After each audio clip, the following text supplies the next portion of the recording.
A single question changed everything. A waitress in a quiet Oregon inn saw a black rose tattoo on a billionaire's wrist and whispered, exactly what happened in room "My mother 3B. had one just like that." And in that moment, a truth buried for decades rose to the surface. A daughter found, a boy healed, a family rebuilt in ways only God could arrange. Sometimes His miracles come softly through signs we never expect. If this story touched you, share it like the video and subscribe for more. And if you believe God still brings healing to broken families, type Amen in the comments. The Oregon coastline was a restless creature that night, breathing cold mist across the cliffs and pushing waves against the rocks with a steady moaning rhythm. Low clouds clung to the horizon, carrying the promise of rain, and the air tasted faintly of sea salt and pine. In the heart of Redwood Harbor, a quiet seaside town where fishing boats rocked beside aging piers, stood the Redwood Harbor Inn, a century-old landmark built from deep red brick and polished mahogany. Lanterns flickered at its entrance as the autumn wind shifted, casting long shadows across the stone steps. Tonight the inn glowed brighter than usual. Luxury cars lined the driveway, their headlights slicing through the mist. The lobby usually calm-pulsed with elegant chatter as guests in tailored suits and shimmering gowns drifted through the halls like schools of silvery fish. The annual charity gala had returned, bringing with it the wealthiest donors in Oregon's coastal region. Inside the main dining hall, the chandeliers shimmered like frozen constellations. Candlelight glowed across linen-draped tables and silver cutlery while servers moved with choreographed precision. Among them was Maggie Dawson, a 27-year-old American woman with fair skin, a soft dusting of freckles, and long chestnut brown hair secured neatly at the nape of her neck. Maggie was slim, almost fragile-looking from a distance, but there was a quiet steadiness to her movements, a balance learned not from luxury but from necessity. Her brown eyes were warm, yet tired, their softness thinned by years of working too many shifts and sleeping too few hours. Maggie had little choice. She worked here and at a small cafe in town to care for her younger brother. Evan Dawson, 16 years old, lived with a perpetual cloud of pale exhaustion hanging over him. He had sandy brown hair that never fell quite right, a thin frame that struggled to gain weight, and wide blue eyes that made him look younger than he was. Evan had severe asthma, dangerous, unpredictable, and expensive. Without insurance, every inhaler Maggie bought cut something else out of their life groceries, rent the electricity bill. She had memorized the sound of his wheezing breaths the way some people memorized songs. For Evan, she would carry any tray serve, any guest, endure any night. Tonight she needed this shift more than usual. Winter was approaching, and winter meant flare-ups. Still, as she adjusted her apron and stepped into the VIP wing of the dining hall, she felt the familiar anxiety that arrived whenever the wealthy filled a room. Their scent of expensive perfume and quiet judgment lingered like fog. Maggie kept her head down, muttered polite greetings, and moved from table to table with the unobtrusive grace of someone who had learned to exist silently on the edges of other people's lives. Then she saw him. At the largest table in the corner, where guests whispered about numbers she couldn't fathom, sat Richard Hale, a man whose reputation reached far beyond Redwood Harbor. He was in his mid-50s, tall and broad-shouldered, with a presence that drew attention even when he sat perfectly still. His hair, thick and silver-streaked, was styled with crisp precision. His features were sharp, a chiseled jaw, straight nose, and gray eyes that could either cool a room or command it. His charcoal suit, undoubtedly custom-made, held not a single wrinkle. To most people here, he was a celebrity of sorts. Richard Hale was the CEO of Hale & Sons Pharmaceuticals, a multi-billion-dollar corporation known for several top respiratory medications Maggie knew intimately from Evan's prescriptions or from the generic versions she had to settle for.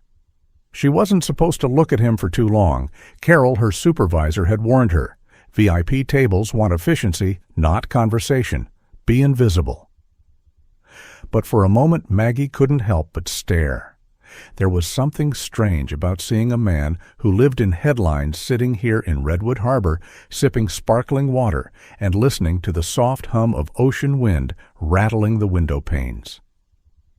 She steadied her silver tray and approached the table. His companions, two sharply dressed executives with slicked back hair and two eager smiles, barely glanced at her. They had the air of people used to getting their way, men who had never needed to choose between medicine and groceries. Maggie's steps slowed as she approached Richard. She offered a polite smile. "Champagne, sir." He looked up. His eyes, cool, calculating, strangely tired, met hers. Something flickered there, but she couldn't place it. He reached for a glass, and then she saw it, a dark curl of ink beneath the cuff of his tailored sleeve. Her breath caught. He extended his arm, the fabric shifting enough for the tattoo to reveal itself fully, a black rose carefully shaded with slender thorns winding around the stem. A perfect match. Her mother had the exact same tattoo. Not similar, not close. Identical. Same petal curvature, same shadowing, same placement. Maggie felt as though the world tilted beneath her feet. The tray wobbled in her hands. She steadied it with a trembling breath. Her mother, who had died 2 years ago, had once clutched that same tattoo during a moment of weakness, crying softly as she told Maggie the story she had never told anyone else. A black rose, a shared design, a memory she had carried alone. "We got them together," her mother had whispered. "He said it would be our symbol." But he disappeared, vanished. The tattoo was all I had left. Her mother's voice echoed now, pulling Maggie backward into a memory she thought she had buried because it hurt too much to hold on to. Why would a billionaire, a man like Richard Hale, carry that tattoo? Why would he wear on his skin the same symbol her mother kept hidden beneath sweaters and long sleeves? Her heart pounded so loudly she thought the entire room could hear it. She told herself it had to be coincidence. People shared designs all the time. A black rose wasn't unheard of. But that design wasn't common. It was custom. Her mother had insisted on that. She had said it belonged only to her and one man. Her hands trembled more. She forced herself to breathe. She had to know. For the first time that evening, her feet moved without instruction. She took a small step closer. "Sir," she said quietly, "I'm sorry to interrupt, but your tattoo?" Richard's fingers froze around the stem of the champagne flute. He didn't take the glass. Slowly, he lowered his hand back to the table. The subtle shift in his posture rippled with tension, barely noticeable to anyone else, but painfully clear to Maggie. He turned his wrist over slightly, as if confirming which tattoo she meant. Then his eyes lifted to hers. Gray, sharp, alert. "Yes," he said. His tone was calm, but something inside it was tightly wound. Maggie heard her own heartbeat surge. "It's just... I've seen that design before." The air seemed to still. Conversations in the room blurred into distant murmurs. Richard said nothing. Maggie forced the words out, her voice unsteady. "Someone I knew wore the same tattoo."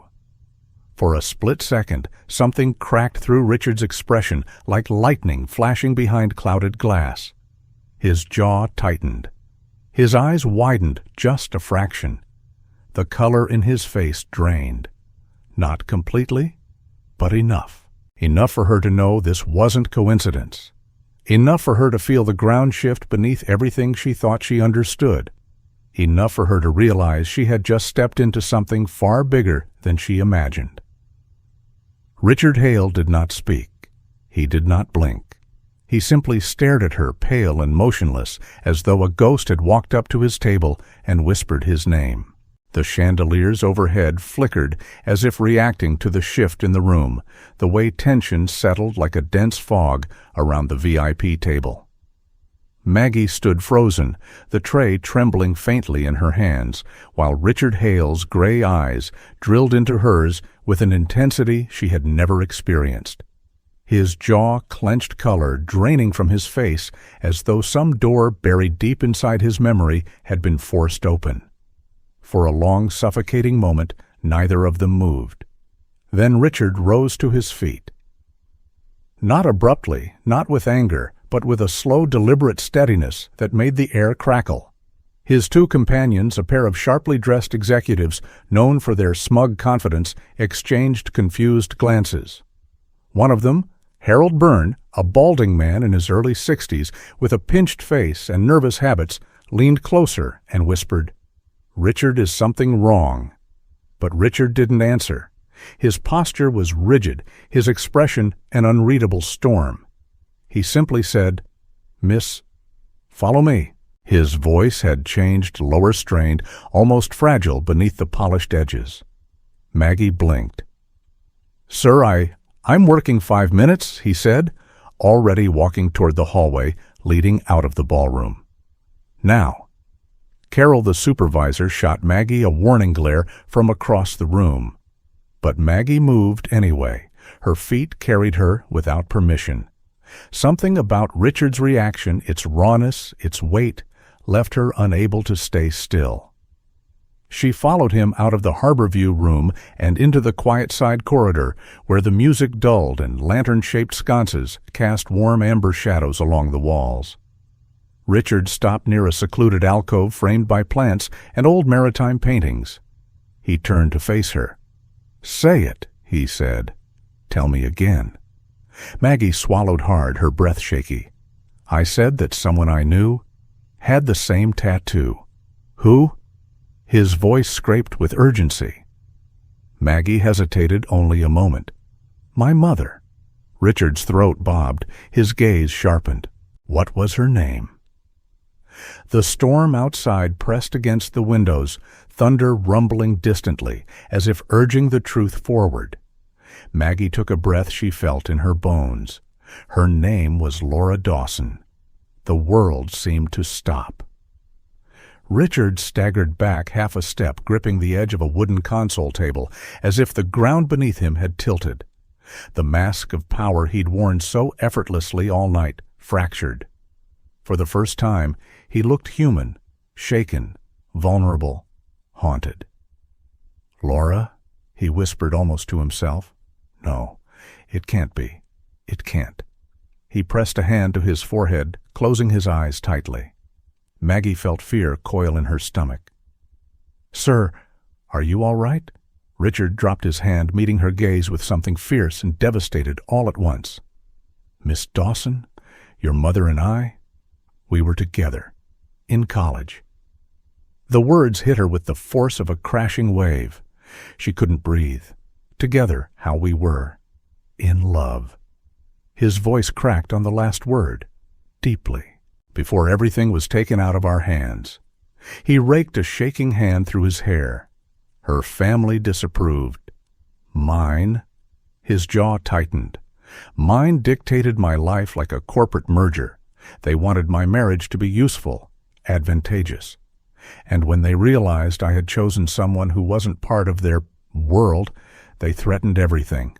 My future, my inheritance, my position in the company. Maggie's heart pounded painfully. "So you left her?" Richard flinched like the words were a physical blow. "No, I was forced." He steadied himself, voice low. "And when I tried to reach out again, she told me she'd taken care of the pregnancy." Maggie froze. Pregnancy. Richard nodded, his expression hollow. "We were careless, young, naive. But when she said she was pregnant, everything in my life ignited like a fuse." His next breath shook. "She told me she ended it." His eyes lifted to Maggie's, and then she disappeared. The corridor felt colder, the lights dimmer. Maggie's pulse raced with something sharp and unfamiliar, fear, confusion, grief, anger. "Sir," she whispered, "my mother never." Her voice cracked. She had never told anyone this, not even Evan. She never said who my father was. Richard stared at her as though the entire universe balanced on the next sentence. Miss Dawson? How old are you, 27? Silence, heavy, trembling. Richard closed his eyes. His jaw clenched. His breath left him in a slow, ragged exhale. God. Then he looked at her, not as a billionaire looking at a waitress, but as a man terrified of hope. Miss Dawson? Maggie? I need to ask something difficult. Did your mother ever— He didn't finish. Didn't need to. Maggie's eyes burned. She blinked hard. I don't know. Her voice was thin. She kept so much hidden from us. She was always tired, always working. When she got sick, she told me there were things she regretted, but didn't want to burden me. Richard swallowed hard, fighting emotion. I looked for her. For years, I swear I did. Maggie had no idea what to say. She felt like she was sinking every breath thick with disbelief. Then she remembered the reason she was working double shifts, the reason every dollar mattered. Evan. She whispered, My brother is running out of medication. Richard blinked, startled. Your brother Evan, she said, breath trembling. 16. He has asthma. Bad asthma. Without insurance. We can't afford the name-brand inhalers. He's not doing well. She felt the dam inside her break quietly, shamefully. I'm doing everything I can, but I can't work enough to keep up. And he's getting worse. Richard straightened slowly, something shifting in his expression, purpose slicing through shock. Where is he now home? Is he stable? Maggie shook her head. He's been coughing all week. Yesterday he nearly collapsed getting off the school bus. Richard didn't hesitate. I'm coming with you. Maggie blinked. What? He stepped closer, urgency tightening his posture. We're going to your house. Now, I'll have my physician meet us there. Your physician? Yes, Dr. Marcus Hill. Richard pulled out his phone while explaining. He's in his early 40s, sharp-featured, calm, methodical. Brilliant pulmonologist. I trust him more than any specialist I've ever worked with. Maggie felt overwhelmed, breathless, confused. Sir, I can't. I'm working. You're done for tonight, Richard said with a finality that brooked no argument. Your brother needs medical attention. And his voice softened. There are things we need to talk about. Maggie opened her mouth to protest, but the words died when she saw his face, not the billionaire mask, but the man underneath, shaken and terrified of losing something he hadn't known he might still have. He gestured toward the exit. Please, we leave now. For a moment she hesitated. Then she nodded, and the two of them walked out into the storm-swept night. Meanwhile, across town, Evan Dawson stood alone in the back parking lot of Redwood Harbor High School. The weak yellow glow from the security lights cast a pale circle around him. His breathing was uneven, his shoulders trembling. 3 boys walked away, laughing boys who towered over him, boys who had shoved his backpack into a puddle and mimicked his wheezing gasps. Evan didn't tell Maggie about the bullying. She already had too much to worry about. He pressed a hand to his chest, inhaling shakily. He wished the world were gentler. He wished he were stronger. The wind howled through the chain-link fence beside him, scattering fallen leaves like frightened birds. Evan lifted his face toward the sky and whispered, Please, not tonight. His breath quivered, and somewhere on the other side of town, Maggie Dawson was racing home, bringing with her a stranger who might change everything. The storm had finally broken by the time Maggie Richard and Dr. Marcus Hill reached the narrow street where her apartment sat. Rain sheeted down in relentless waves, turning the cracked pavement into mirrors and soaking the peeling paint of the old 2-story building. The flickering streetlight outside cast a weak cone of yellow across the entrance, illuminating the worn steps that Maggie had climbed thousands of times with grocery bags laundry, or Evan leaning on her after an asthma attack. Richard stepped out of the car first, followed by Dr. Marcus Hill, a tall, lean man in his early 40s with short, dark hair sprinkled with premature gray. Marcus had sharp cheekbones, wire-frame glasses, and calm, steady eyes that gave him the look of a man accustomed to emergencies.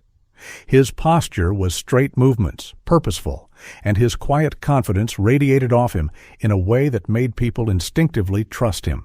He wore a Navy medical coat over a button-down shirt, and even in the storm he moved with clinical efficiency, checking his bag the medications he brought the portable nebulizer. "Third floor," Maggie said, gripping her jacket tighter. Her voice was thin with worry. Richard nodded and followed her inside. The building's stairwell smelled faintly of damp carpet and old paint. The lights buzzed overhead, one flickering in protest. Maggie ascended quickly, heart-pounding Richard close behind. He seemed out of place here, like a figure cut from a luxury magazine and dropped into a world that was too small, too fragile for him. His polished shoes splashed through puddles inside the hallway where the roof leaked. Maggie unlocked the door. The apartment was dim and cramped, the living room cluttered with schoolbooks, blankets, and the remnants of a hard week. But what caught Richard's eye immediately was a framed photograph on the wall, a younger version of the woman he once loved. Laura, smiling with sunlit hair and warm eyes, holding a baby Maggie. Richard moved closer, almost reverently. The picture frame trembled slightly from the vibrations of his hand. "She kept this," he whispered to himself. "After all these years." But before he could finish the thought, a ragged cough came from the bedroom, sharp wheezing, painful. Maggie froze.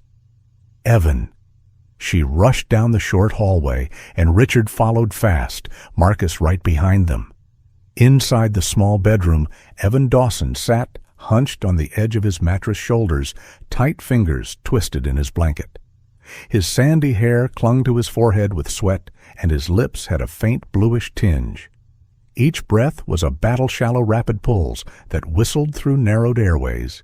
His inhaler lay empty beside him on the sheets. Evan looked up, startled eyes wide and glassy. "Maggie," he rasped. "I'm fine. I just need a minute?" But the sentence collapsed into a violent coughing fit. Marcus stepped forward instantly, voice firm but calm. "I'm Dr. Hill. I'm here to help you, Evan." Slow breaths. "Don't force it." Evan nodded weakly, scared and too exhausted to argue. Marcus opened his kit with fast hands, preparing a nebulizer treatment. He attached a small mask and started the machine. A soft mist rose, and he gently placed the mask over Evan's face. "Breathe normally," Marcus murmured. "Let the medicine take over." Maggie stood near the doorway, gripping the doorframe, watching her brother fight for breath. Her face was pale eyes, wet. Richard stepped closer, his throat working as he swallowed. Seeing Evan struggle, seeing the consequence of choices he never knew he made, hit him harder than he expected. After several agonizing minutes, Evan's breathing began to ease. His shoulders loosened, the wheeze softened, and color slowly returned to his cheeks. When Marcus finally removed the mask, Evan sagged back against the pillow, exhausted but stable. "Thank you," Maggie breathed. Marcus nodded. "He needs consistent medication, proper medication, not the generic brand he's been rationing." Maggie looked away, shame burning her face. "I try. I really try." Richard's hands curled into fists. "This is my fault." Maggie blinked, confused. "What?" He exhaled through his nose, his expression carved with guilt. "Hale & Sons, my company. We increased the prices on several inhalers. Not directly, but through layers of administrative policy. It raised profits. Investors were pleased." He looked at Evan, who was drifting in and out of consciousness. Families weren't. Maggie felt something twist in her stomach. "You didn't know. You couldn't have known about us." "I should have," Richard whispered. "For God's sake, if I had known." He pressed a hand to his forehead. "I have been standing on mountains built from decisions I didn't examine closely enough. and a child, possibly my child, paid the price. Maggie's breath caught. She hadn't expected him to say it out loud. "Sir." He looked at her, then not as a billionaire, not as a stranger, but as a man confronting the shadow of his past. "Maggie," he said softly, "we need to know the truth." She understood instantly. DNA, proof, answers. She nodded slowly. "All right." The word came out softer than she intended, but steady enough to feel real. "We can do the test." "Tomorrow morning," Richard said. "I'll arrange everything. A private clinic, fast processing." Maggie swallowed, nerves twisting like vines. Okay. The storm outside eased into a steady drizzle, the sound tapping gently against the window, like a soft warning or a promise. Evan stirred, his eyes opened halfway unfocused. "Mags." Maggie moved to him immediately. "I'm here, Ev. You're okay?" Evan blinked, trying to reorient himself. Then his gaze shifted past Maggie and landed on Richard standing stiffly near the foot of the bed. "Who's that?" he whispered. Maggie hesitated for a split second. "A friend helping us tonight." Richard's face tightened, something unspoken passing behind his eyes. Evan nodded weakly and drifted back to sleep. Marcus did one more check. "He'll sleep deeply for a few hours. He's stable." Maggie exhaled shakily. "Thank you. Let me know if his breathing worsens," Marcus said. "I'll be on call." He packed up his equipment, nodded goodbye, and left quietly. When the apartment door closed behind him, Richard stayed. His gaze returned to the photo of Laura hanging on the wall in the dim hallway, her smile warm, soft, real. She never forgot, he murmured. Maggie looked at the picture too. "No," she said. She didn't. There was a silence between them then, not heavy, just full. Full of years lost, full of questions finally stepping out of the dark. Across town the next day, Evan sat quietly in his school cafeteria, poking at a sandwich. A girl dropped into the seat across from him, making him jump. Mia Harper, a 16-year-old girl with curly dark hair, tanned skin, and bright hazel eyes, full of curiosity. Mia was short, energetic, and always carried a small notebook filled with sketches of machines, lab ideas, and inventions. She dreamed of becoming an engineer and had a habit of talking fast when excited. "Hey," she said. "You weren't in chem this morning." "You okay?" Evan hesitated. "Just rough night." Mia nodded, her expression softening. "You don't have to tell me, but you look like you need someone to sit with." Evan blinked, surprised. No one had said that to him before. Mia grinned. "I talk a lot, but I listen too. So, want to be lab partners tomorrow?" For the first time in days, Evan smiled, tiny but real. "Yeah," he whispered. "Okay." Mia nudged his arm. "Cool." And just like that, something small and gentle settled in Evan's chest, a feeling he hadn't had in a long time. Hope. The coastal morning arrived in soft layers of silver fog, drifting over the quiet town of Redwood Harbor. Waves crashed rhythmically against the jagged Oregon shoreline as gulls circled above their cries, echoing through the mist. From the large windows of Richard's temporary seaside home, a modern two-story structure of cool concrete cedar siding and glass dawn spilled across the living room where Maggie stood clutching a warm mug of tea, trying to steady her breath. She hadn't slept. Between Evan's fragile recovery, the looming DNA results, and the massive shift in her life within just 48 hours, her mind had remained wired until sunrise. When she heard footsteps behind her, she turned to see Richard Hale enter the room. His normally immaculate appearance was softened this morning. Dark hair slightly unkempt, white shirt wrinkled from a night of pacing, and a heaviness in his eyes that revealed the stakes of this moment. "The clinic emailed," he said quietly. Maggie's stomach tightened. They sat at the long wooden table overlooking the ocean, the sound of waves filling the silence, while Richard opened the digital report on his tablet. His hands trembled, something she had never expected from a man of his power. "Maggie," he exhaled slowly. "You're my daughter." The words settled between them like something sacred and terrifying. Her breath caught, and emotions surged through her all at once: relief, fear, confusion, a longing she had buried years ago. Before she could respond, Richard continued carefully. "There's something more. Evan. He isn't biologically mine." Maggie blinked. For a moment she sat frozen. Then she nodded slowly. "I thought that might be the case," she whispered. "Mom." She was lonely. She struggled after leaving her hometown. She mentioned once that she dated someone briefly before she found work in Redwood Harbor. She wrapped her fingers tightly around her mug.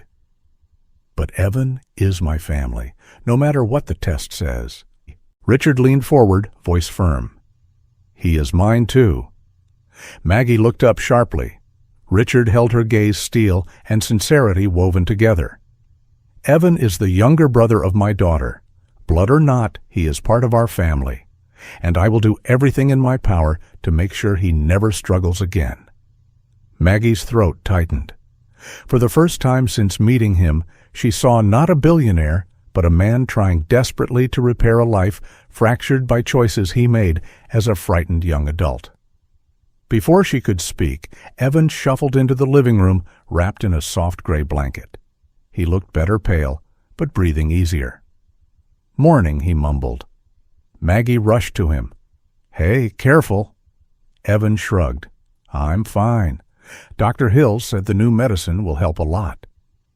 Richard approached with a gentle smile. "How are you feeling?" "Evan." Evan hesitated. He still wasn't used to this man, this stranger who had swept into their lives with doctors and cars and possibilities they'd never dared imagine. "Better," he finally said. "Thanks." Maggie knew that small word meant everything. Richard nodded, visibly moved. "I'm glad. And Evan, I want you to know that you're welcome here. Always." Evan blinked, unsure how to respond, but he gave a small nod before sinking into the couch. Later that afternoon, Maggie met with Richard's housekeeper, Sylvia Clark, a woman in her mid-50s with a sturdy build, warm brown skin, curly gray-streaked hair, and eyes that missed nothing. Sylvia had worked for Richard for almost a decade. She was a patient, motherly presence, moving through rooms with gentle authority. "Richard asked me to help you settle in," she said kindly. "Your room is upstairs on the left. Evan's is across from yours." He chose the one with the window facing the ocean. Maggie smiled. "He'll like that." "He deserves something peaceful," Sylvia murmured. Then her tone softened further. "And so do you, dear." The sincerity in her voice nearly undid Maggie. 2 days later, Richard accompanied Maggie to the community college to help her re-enroll in the hotel management program she'd abandoned years earlier. The counselor, Janet Lowry, a thin, soft-spoken woman in her early 60s with silver hair pulled back into a bun and thoughtful blue eyes, greeted them warmly. Janet had worked at the college for decades and carried herself with the calm assurance of someone who had helped thousands of students reshape their futures. When Maggie explained her situation, Janet listened without judgment. "Your grades were excellent before you withdrew," she said. "You clearly have the talent for hospitality work, organization, communication, grace under pressure." She paused, giving Maggie a kind smile. "It's never too late to continue." Maggie swallowed hard and nodded. It felt surreal sitting in this office again, filling out paperwork she never thought she'd hold in her hands. Richard remained respectfully silent until the very end, when he quietly spoke. "If tuition or supplies become an issue, I'll take care of everything." Maggie met his eyes. "Thank you," she said softly, not with dependence, but with sincerity. Meanwhile, at school, Evan's life was changing too. The science fair was approaching, and he worked closely with Mia Harper after class. Mia, with her boundless energy and bright hazel eyes, seemed made of enthusiasm and stubborn hope. "Okay," Mia said one afternoon as they huddled over a messy workbench in the school's modest lab. "If we redesign the airflow pathway like this, the device will use less oxygen and cost way less to build." She sketched rapidly in her notebook curls, bouncing with each excited movement. Evan watched, impressed. "You really think we can finish this in time?" "Absolutely," Mia declared. "And if not, we'll duct tape it together and pray for mercy from the judges." Evan laughed a sound that startled them both. It had been a long time since laughter felt natural. Mia grinned. "There it is. Knew you had one of those somewhere." Together, they crafted a simple but innovative low-cost respiratory aid, a device for emergencies when inhalers weren't available. Mia's passion and Evan's first-hand understanding of asthma formed an unexpected partnership, a powerful one. One evening after Evan went to bed, Richard stood on the balcony overlooking the crashing waves. Maggie joined him silently. "You've been quiet today," she said. He nodded. "I've been preparing for a meeting tomorrow. With the board." Maggie's brow furrowed. What kind of meeting? Richard inhaled deeply. "The kind where I tell them we are reversing the price increases on asthma medication, permanently, and funding a program to subsidize inhalers for low-income families." Maggie's eyes widened. "They won't like that, will they?" Richard gave a dry laugh. "No, they'll fight it. They'll quote numbers and graphs and losses." He looked out at the turbulent ocean. "But I've taken enough from the world. It's time I give something back." Maggie studied him quietly. Mom would have been proud. Richard closed his eyes briefly, emotion flickering across his features. "I hope so," he whispered. A week later, the science fair results arrived. Evan and Mia stood on the gymnasium stage, holding hands nervously as the announcer read the winners. First place goes to the Redwood Harbor team for their project, Affordable Respiratory Support Device for Emergency Use. The crowd erupted. Mia squealed and hugged Evan tightly. Evan stood stunned for a moment, then a smile broke across his face, as bright as the stage lights. Richard, Maggie, and Sylvia cheered loudly from the front row. For the first time in years, Evan looked proud of himself, not fragile, not burdened, not sickly. Just proud. Back at the house that night, Richard gathered Maggie and Evan in the living room. The fireplace crackled warmly. "I want you both to stay here until Evan is fully recovered," he said. "No rent, no bills. Focus on healing and studying. Let me do the rest." Maggie hesitated. "We don't want to be a burden." Richard shook his head. "You're not. You never will be." She looked at him for a long moment, then nodded. "Okay." Outside, the storm clouds drifted away, revealing a quiet stretch of stars above the Oregon coast, clear, steady, full of promise. A full year had passed since the stormy night that changed all their lives, and Redwood Harbor glowed beneath the soft Oregon spring sun. Wildflowers dotted the cliffs overlooking the ocean, and the coastal wind carried the scent of pine and salt across Richard Hale's seaside house, now no longer temporary lodging for Maggie and Evan, but a place that had grown into something they all quietly called home.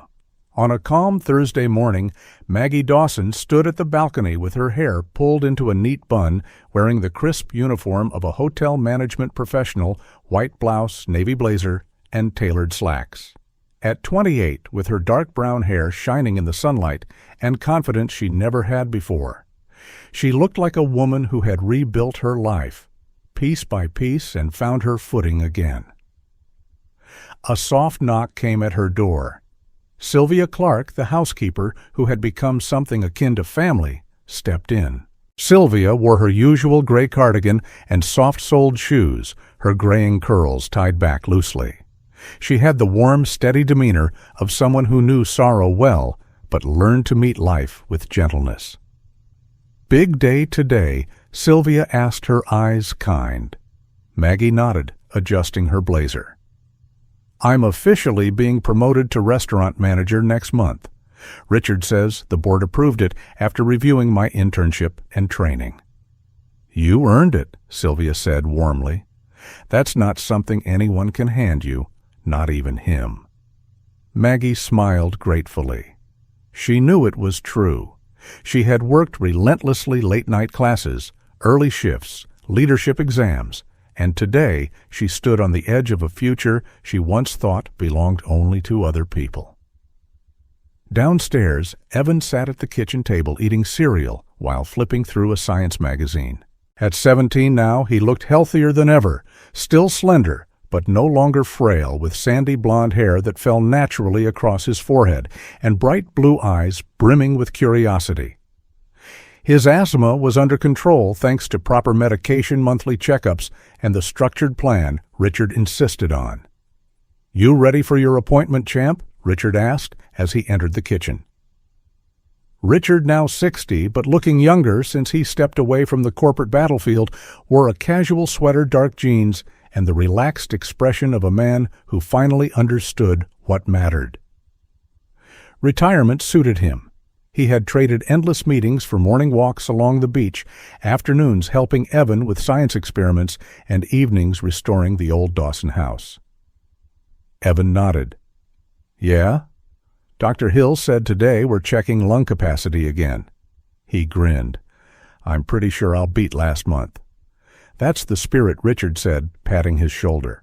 Evan's confidence had bloomed under Richard's steady care, and the boy who once hid behind broken inhalers and fear now stood taller, literally and figuratively. While Richard took Evan to the clinic, Maggie drove into town for her shift at the upscale Redwood Harbor Resort, a coastal hotel renowned for its cuisine and panoramic ocean views. The restaurant manager overseeing her training was Brooke Spencer, a 35-year-old woman with dark blonde hair, sleek glasses, and a sharp professional aura.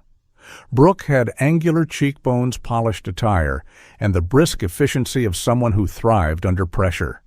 But beneath her intimidating perfectionism was a steady fairness. She had once worked in New York, built her reputation from scratch, and believed strongly in mentoring those who reminded her of herself. You're early, Brooke said as Maggie walked in. Good. Today we're reviewing the supplier contracts and staff rotation strategy. Maggie nodded. Ready when you are. Brooke gave a rare approving smile. You're going to excel in this position, Maggie. I've trained dozens, but few have your resilience. It struck Maggie every time hearing praise from people who didn't know her past. People who saw her not as someone struggling to hold her life together, but as someone capable, competent, and worthy of leadership. For a moment she found herself silently thanking the mother who raised her alone, the brother who gave her purpose, and the man who stepped back into her life, bringing both pain and healing. A week later, Richard drove the siblings to the old Dawson house. Nestled at the edge of Redwood Harbor's forest line, the small home had once been a weathered structure with sagging floors and peeling paint. Now, after months of meticulous renovation led by Richard himself and a small local crew, it looked reborn. Cedar shingles gleamed in rich amber new windows, reflected the sky, and the garden had been replanted with lilacs, Laura's favorite flower. I wanted to finish it before the foundation launch, Richard said as he parked the car. It's my way of honoring her. Evan got out first. Mom would have loved this. Maggie swallowed, hard eyes misting as she stepped onto the newly built porch. She would, she whispered. She really would. Inside, everything smelled of fresh wood and sunlight. The living room had soft beige furniture, the kitchen had new countertops, and a framed photograph of Laura sat on the mantel, one Richard kept from his college days. It's beautiful, Maggie said. Thank you. Richard only nodded, emotion thick in his voice. The evening of the foundation launch arrived soon after. The ocean glowed gold beneath the setting sun as guests gathered at an outdoor pavilion overlooking the water. Lanterns swayed gently in the breeze, casting warm, dancing light across the crowd. Banners fluttered. Laura Dawson Foundation, supporting children with asthma and low-income families. Richard stood near the front wearing a tailored Navy suit, a far more relaxed version than his old corporate armor. Beside him, Evan wore a light gray dress shirt, shifting nervously but proud. Maggie, in a flowing deep blue dress, approached the podium as the applause settled. She took a slow breath. "Thank you all for being here tonight," she began, her voice steady, though emotion shimmered beneath it. "This foundation exists because one woman my mother believed love meant sacrifice. She never had much, but she gave everything she did have to her children." She glanced at Evan, then at Richard. "And because another person, someone from her past, chose to right the wrongs of yesterday by helping the children of today." The audience listened in silence, moved. Maggie continued, "Sometimes the thing that changes your entire life is something small. A coincidence, a forgotten object, a story. In my case," her voice softened, "it was a tattoo. A simple black rose that carried a truth buried far too long." She paused, gathering her breath as the waves rolled gently behind her. "Tonight we honor my mother, and we begin a mission that I hope will prevent other families from facing the struggles we faced. Thank you for believing in healing in community and in second chances." The crowd erupted into applause. When Maggie stepped away from the podium, Richard opened his arms, and the three of them, Maggie, Evan, and Richard, embraced tightly. The sun dipped low, casting long golden rays over the Oregon coast. In that moment, the three of them stood as a family formed from broken pieces that somehow fit perfectly when held together. Later that night, as lanterns flickered and the sea whispered against the shore, Richard said quietly, "This is our beginning, not the end." Maggie nodded, tears glistening. Evan leaned against both of them, smiling shyly. "Feels like home," he said. And under that fading sunset, with lilacs blooming nearby and the ocean painting the horizon gold, it truly was. In the end, this story reminds us that miracles do not always arrive with thunder or shining light. Sometimes they come quietly, like a truth finally revealed, a door finally opened, or a heart finally healed. Some people call it chance, others call it fate. But many believe it is the gentle hand of God, guiding broken paths back together. Just as Maggie, Evan, and Richard found their way toward forgiveness family, and hope each of us carries moments in life when everything feels uncertain. Yet even in the hardest seasons, God can weave something good out of pain. A simple act of honesty, a small sign, a memory, or even a long-forgotten tattoo can become the spark that transforms a future. May this story remind you that no matter where you are or what you carry, God still works in quiet ways. Healing is possible. Second chances are possible. Families can be restored. Hearts can grow again. If this story touched you, share it with someone who needs a little hope today. Leave a comment telling us what part moved you most. Do not forget to subscribe to the channel so you will not miss more stories of faith miracles and everyday grace. And if you believe God can bring light into any darkness, type Amen in the comments. May God bless you and your family today and always.